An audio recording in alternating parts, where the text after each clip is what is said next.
اسرائیل پر ایران خطرناک او مرګوني بریدونه او ګزارونه پیل کړي. خلک یې دریمه نړیواله جګړه بولي. اسرائیل د ایران لوړپوړي پوځي چارواکي وژلي او سخت مالی زیانونه یې ورته اړولي. د ایران زړه تهران د توغندیو په لامبو کې لولپه کړ. بشپړ جزئیات په ویډیو کې تر پایه وګورئ. پاتمنو لیدونکو ستړي مه شئ.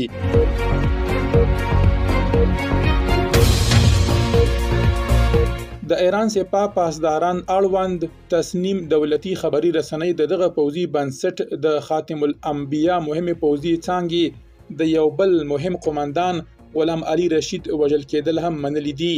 د ایران د دولتي رسنیو د معلوماتو له مخې له رشید سربیره د سپاه پاسداران لوی مشر حسین سلامي، د آزاد پوهنتون مشر او د فزیک ښوونکی محمد مهدي تهرانچي او دغه هیواد د اټومي انرژۍ ادارې پخوانی مشر فریدون عباسي هم وژل شوي دي.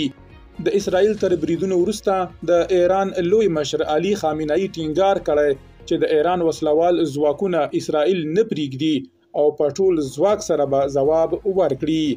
د ایران په شمالي اقدسیه سیمه کې د اسرائیل تازه هوایي بریدونو ګڼ شمېر کورونه ویجاړ کړي او د وګړو ژوند له سختو کړاوونو سره مخ کړی دی.